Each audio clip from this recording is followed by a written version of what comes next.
Good morning, friends. Chapter 9. The quarantine camp is packed with newly arrived Russian prisoners. There's little of their soldiers' honor left. Their heads have been shaved and they're wearing striped prison garb. They are an army of beggars now. They wait their turn, pacing up and down or sitting on the ground. There aren't many groups and huddles, and it is deathly quiet. Some of them look through the wire fence at the Czech women in the family camp who still have their hair, and at the children chasing each other along the Lagerstrasse. Rudy Rosenberg, in his role as the quarantine camp registrar, is working busily, drawing up lists of the new admissions. Rudy speaks Russian, as well as Polish and a little German, which, as he well knows, makes life easier for the SS guards who are supervising the registration process. So far this morning, he's ensured that the 3 or 4 pencils at his disposal have made their way into his pockets. He's now talking to a German corporal he's gotten to know who's even younger than he is. He often exchanges a few jokes with the soldier, frequently at the expense of the young women who arrive on the women's transportation trains. "Corporal Latex, sir. We really are full to bursting today. You always seem to cop the really hard work." The Germans always have to be addressed formally, even if they are only 18 years old. "True enough, Rosenberg. You've noticed it too. I do all the work. You'd think I was the only corporal in this section. That damned sergeant has it in for me. He's a fucking hick from Bavaria, and he can't stand people from Berlin. Let's hope they finally grant me that transfer to the front. Corporal, forgive me for troubling you, but I've run out of pencils." "I'll send a soldier over to the guard room to find one." "To make sure it's not a wasted trip since he's going there, sir, could you perhaps tell him to bring back an entire box?" The SS guard gives Rudy a long, hard look, and then allows a smile to appear on his lips. "A box, Rosenberg? Why the devil do you want so many pencils?" Rudy realizes that the corporal isn't as stupid as he seems, so he grins slyly too, as if they are co-conspirators. "Well, there's a lot to note down here, and there's no question that if there are any pencils left over, the workers in the clothing area can always use a few to write down their information. Pencils are hard to come by in the Lager, and if you provide those people with pencils, they can sometimes return the favor with some new socks. And the occasional little Jewish whore. Could be. I get it." The inquisitive look the SS man is giving Rudy signals danger. If Latex reports him, Rudy is gone. He's got to convince him quickly. "You know, it's only a matter of being a bit friendly to people. That way they might be friendly toward you, too. There are friendly people who give me cigarettes." "Cigarettes?" "Sometimes the odd pack of cigarettes is left in the pockets of the clothes that are sent to the laundry. There's even been the occasional packet of an American tobacco." "American tobacco?" "Absolutely. He takes a cigarette out of his pocket, just like this one. You're a bastard, Rosenberg, a very smart bastard," and the corporal smiles. "They're not that easy to find, but I might be able to get a few of these for you, sir." "I love American tobacco," says the corporal, with a greedy glint in his eye. "It certainly does taste different, sir. Nothing like the dark tobacco. No. Light American tobacco is like a blonde woman. The superior quality." No question. The following day, Rudy heads for his rendezvous with Alice, carrying 2 bundles of pencils in his pocket. He'll have to do a few favors to get the corporal's cigarettes, but he's not too concerned. He knows how to go about it. As he walks toward the boundary fence, his thoughts turn yet again to the existence of the family camp. The Jews have never been allowed to stay together as families before. Why have the Nazis allowed it? The mystery is driving the resistance mad. He wonders if Freddie Hirsch might know more about it than he's letting on. Is Hirsch keeping something up his sleeve? But then, isn't everyone? Rudy himself doesn't tell Chmielewski about the good relationship he has with some of the SS, which enables him to traffic in small items. The resistance might not approve, but it suits him. Chmielewski himself is never likely to show all his cards at once.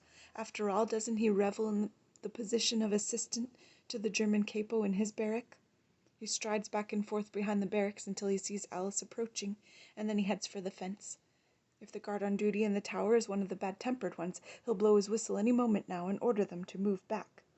Alice is on the other side of the fence, a few meters away. Rudy has spent 2 days anticipating this moment, and when he sees her, his happiness makes him forget all the miseries. "Sit down." "I'm fine standing up. The ground's muddy." "But you've got to sit down so the guard knows we're only talking and doesn't suspect us of plotting something close to the fence." Alice sits down, and in the process her skirt rides up, and her underwear, miraculously white in the midst of all the mud, is briefly exposed. Rudy feels an electric current run through his body. How's everything going? Asked Alice. Now that I'm looking at you, everything's fine. Alice blushes, but smiles with satisfaction. I've got the pencils.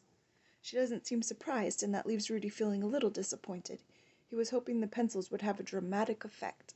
The girl must have no idea how difficult it is to do deals inside the camp, and the risk he's had to take with an SS guard in order to get them. Rudy doesn't know about women. Alice really is impressed, as he'd realized if he'd looked into her eyes. But men always expect to be told everything. And how are you going to get the pencils into our camp? A delivery service? You can't trust anyone at the moment. So, you'll see. Rudy has been watching the soldier in the guard tower out of the corner of his eye. He's quite a way off, and Rudy can make out only the outline of a small portion of his upper body and head, but since the guard's gun is slung over his shoulder, Rudy can tell when he's facing toward them and when his back is turned. The tip of the gun sticking up above his right shoulder points away from the camp when he's facing them, and toward the camp when he has his back to them. Thanks to this makeshift compass, Rudy has worked out that the guard swivels at a lazy pace. When he sees the muzzle rotate toward him, Rudy takes a few bold steps up to the fence. Alice covers her mouth with her hand, terrified. Quick, come closer. Rudy removes the 2 bundles of pencils, each firmly tied together with string, from his pocket, and holding them with the tips of his fingers, carefully passes them through the gaps in the electrified wire fence. Alice rushes to pick them up from the ground. She's never been so close to the fence with its thousands of volts. The 2 of them step back a few meters just as Rudy sees the muzzle start to swing away and the guard turns to face them. Why didn't you warn me? Alice asks him, her heart still thumping loudly inside her chest. I would have prepared myself. It's better not to prepare for some things. Sometimes you have to act impulsively. I'll give Mr. Hirsch the pencils. We're really grateful. We should go now. Yes. Alice, what? I'd like to see you again. Alice smiles. Alice's smile means so much more than words. Same time, same place tomorrow? He asks her. She agrees and begins to walk toward the Lagerstrasse of her camp. Rudy waves goodbye, and Alice blows him a kiss from her chapped lips. It flies over the top of the barbed wire fence, and Rudy catches it midair. It never occurred to him before that such a simple gesture could make him so happy. There's someone else this morning whose head is spinning. Dita is attuned to every gesture, every raised eyebrow and clenched jaw. She wants to find out the truth that words don't reveal. Suspicion is like an itch that is barely felt at the start, but when you become aware of it, you can't stop scratching. Life doesn't stop, however, and Dita doesn't want anyone to notice that she's worried.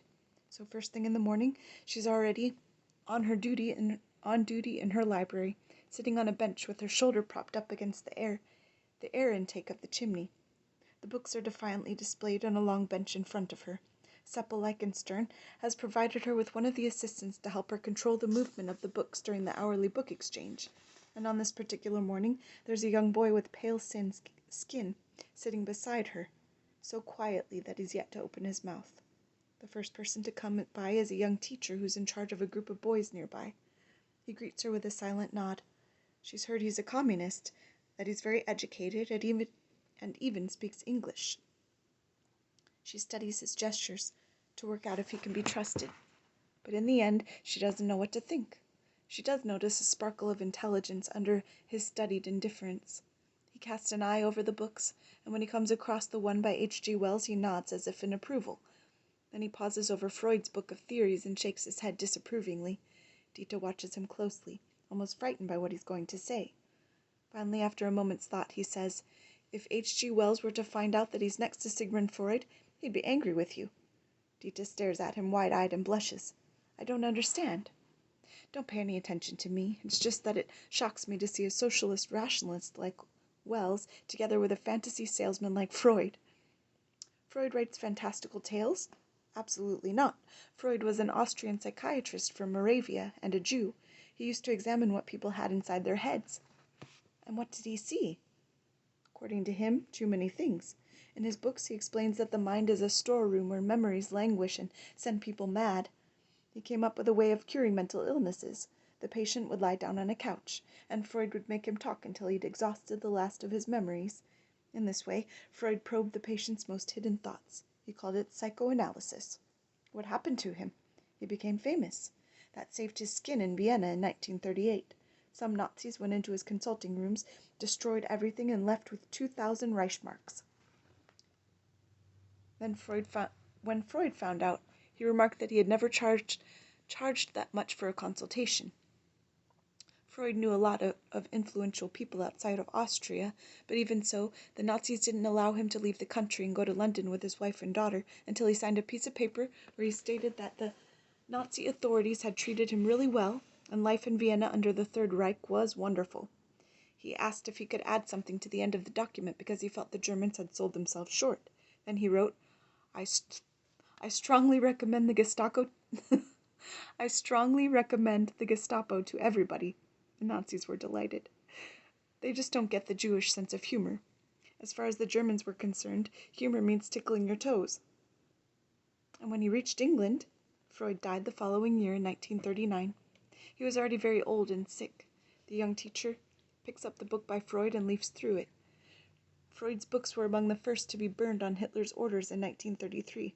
This book is pure danger. It's not only a clandestine book, it's banned as well. Dita feels a slight shiver and decides to change the topic. And who is H.G. Wells? He was a free thinker and a socialist, but above all he was a great novelist. Have you heard of The Invisible Man? Yes. Well, he wrote that novel, and The War of the Worlds, in which he talks about Martians landing on Earth, and the island of Dr. Moreau, with that mad scientist who combines human and animal genes. Dr. Mengele would like him. But I think his best book is The Time Machine. To go back and forth in time. He sounds pensive as he continues. Can you picture it? Do you have any idea what it would mean to get inside that machine? Fly back in time to 1924 and prevent Adolf Hitler from being released from jail. And all that business of the machine is made up, isn't it? Sadly, yes. Novels add what's missing to life.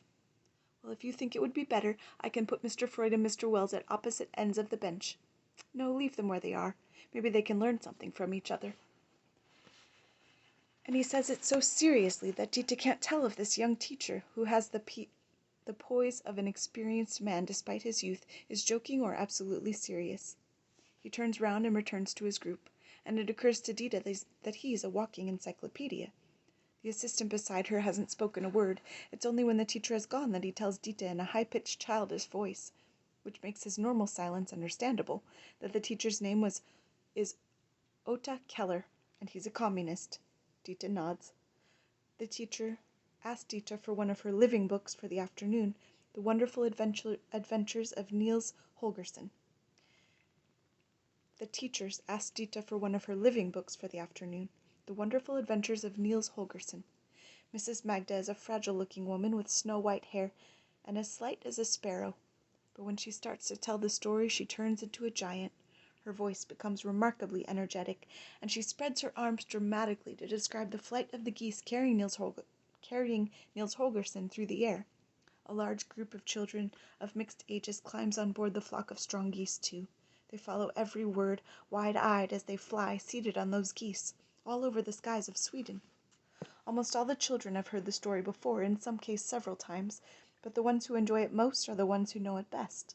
They recognize the various stages of the tale, and they even laugh in anticipation of events because they are already part of the adventure. Even Gabriel, the terror of the teachers in Block 31, who is normally incapable of staying still, has turned into a statue. Nils is a willful boy who plays tricks on the animals on his farm. One day, while his parents are in church and he is alone at home, he has a run-in with a tomt, or a gnome, who has had enough of the boy's arrogant attitude and shrinks him to the size of a small woodland animal. In an attempt to redeem himself, Nils holds on to the neck of a domestic goose, and they join a band of wild geese flying over the Swedish countryside. In the same way that the impertinent Nils, clutching the neck of his goose, begins to mature and to realize that there is more to the world than him, so too the group of listeners rise above their harsh reality, full of the egotism of people pushing into the line to get to the soup first, or stealing their neighbor's spoon. Sometimes when Dita goes in search of Mrs. Magda to tell her that she has a session with Niels Holgersen at a particular time, the woman hesitates. But they've all heard the story a dozen times already. When they see that I'm telling it again, they'll get up from their stools and leave. No one ever leaves. It doesn't matter how many times they listen to the story, they always enjoy it. And not only that, but they always want to hear it from the start. Sometimes Mrs. Magda, worried that she'll bore them, tries to take shortcuts and make the story shorter by skipping sections.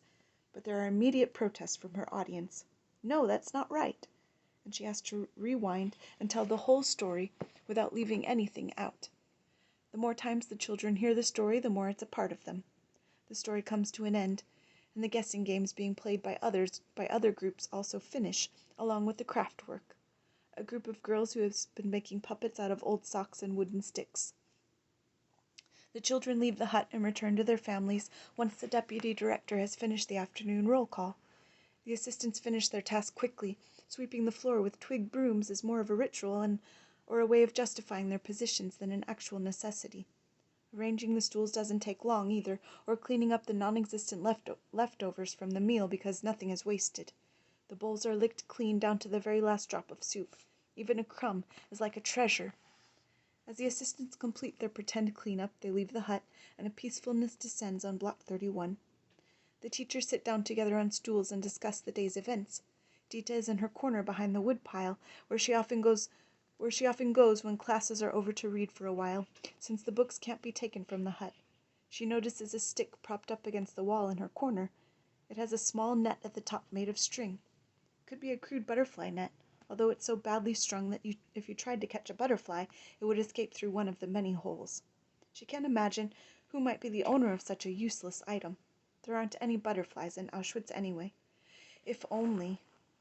She spots something in the gap between some planks in the wall, and when she pulls it out, she sees it's a tiny pencil, little more than a stub with a black tip. But a pencil is an extraordinary piece of equipment. She picks up a small origami bird left behind by Professor Morgenstern and carefully unfolds it. She's left with a scrap of paper to draw on. She hasn't drawn anything for so long, not since Terezin. A very nice art teacher who gave classes to the children in the ghetto used to say that painting was a way of escaping. She was such a cultured and enthusiastic person that Dita never dared contradict her. But unlike books, drawing never took her out of herself, or made her climb aboard the carriage of other lives. Quite the opposite. Drawing catapulted her inside herself. Her Terezin drawings were dark, with unsettled strokes and dark gray stormy skies.